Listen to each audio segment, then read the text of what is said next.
Dictation 100 शब्द प्रति minute. 5 second बाद शुरू।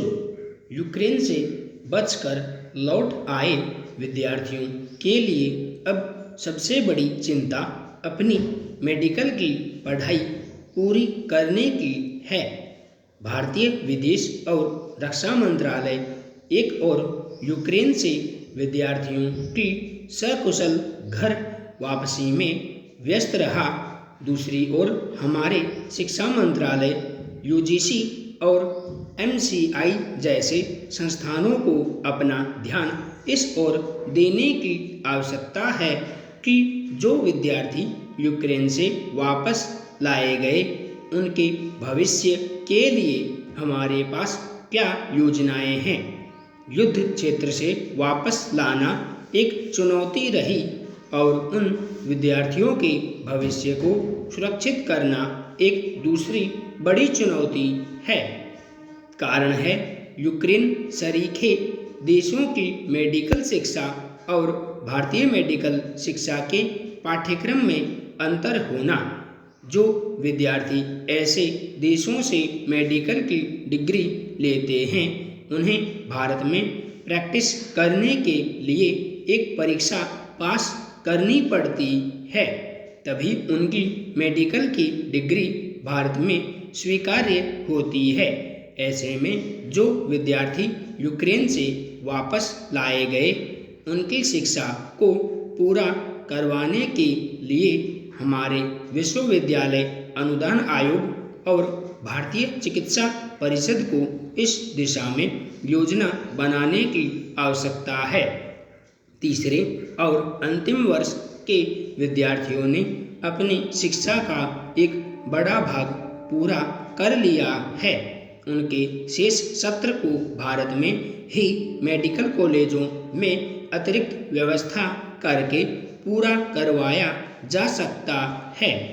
इसी प्रकार इंटर्नशिप कर रहे विद्यार्थियों को सरकारी और निजी मेडिकल कॉलेजों और अस्पतालों में अपना इंटर्नशिप पूरी करने की इजाज़त दी जा सकती है।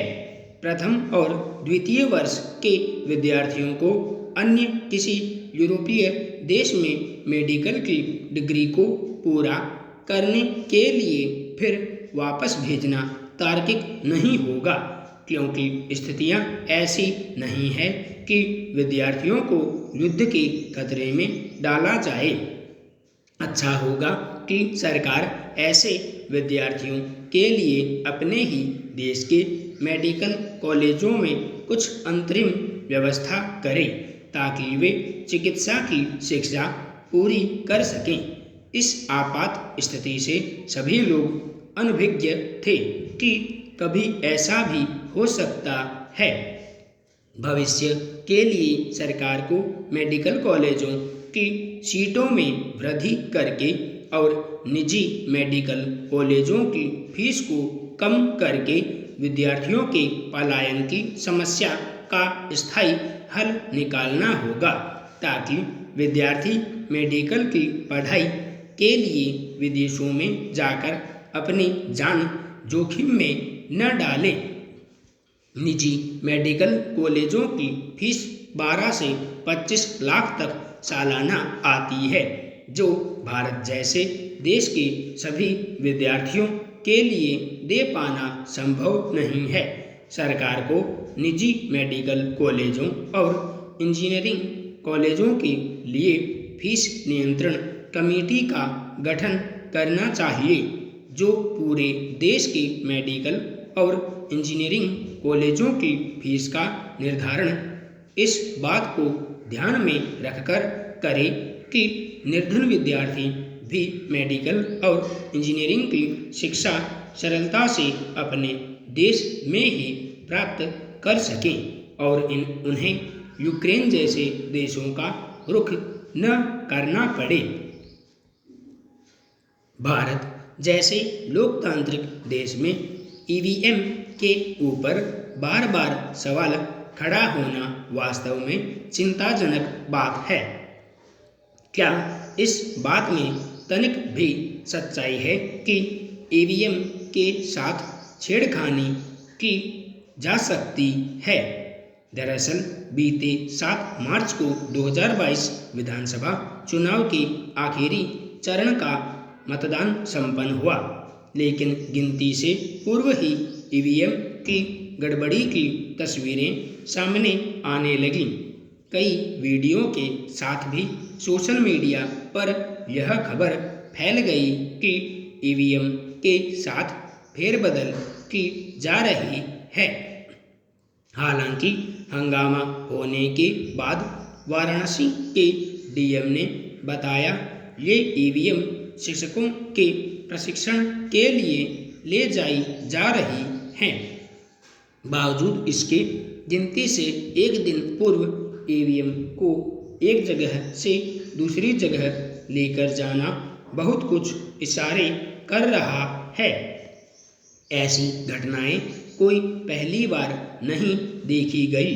इससे पहले बिहार में विधानसभा चुनाव के दौरान भी ईवीएम से छेड़छाड़ एक बड़ा मुद्दा बनकर उभरा था।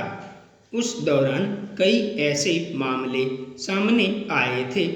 इन सभी मामलों को देखते हुए ऐसा कहा जा सकता है कि कहीं न कहीं ईवीएम के साथ सचमुच में धांधली की जाती है।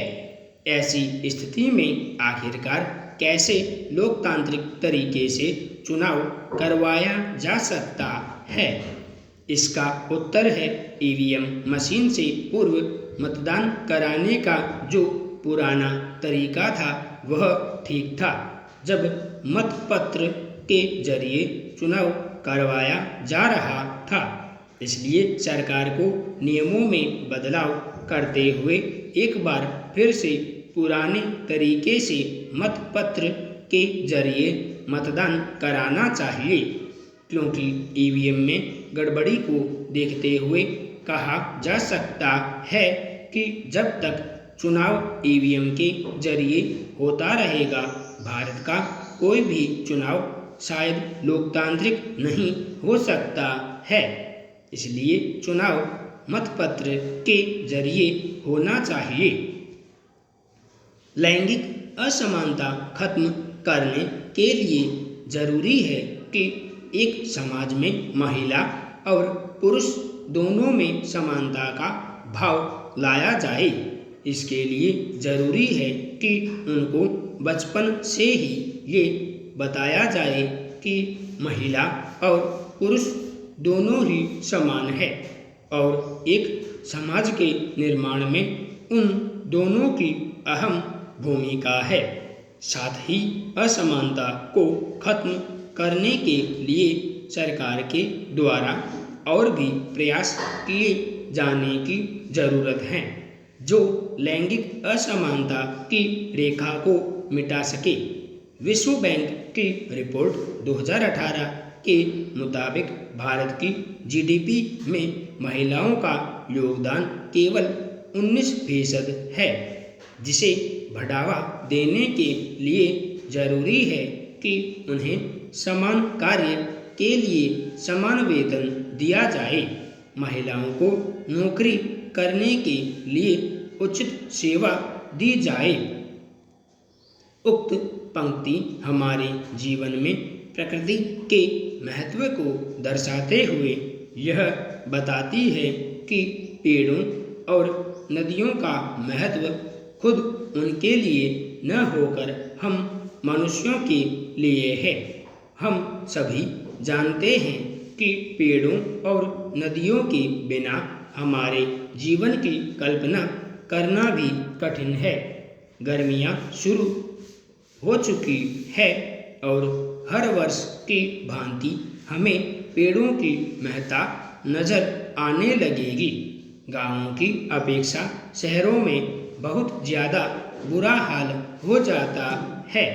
हरे भरे पेड़ पर्यावरण को शुद्ध रखने के लिए बहुत आवश्यक है। इसलिए हम सभी को कोशिश करनी चाहिए कि हम वर्ष में एक पेड़ अवश्य लगाएं।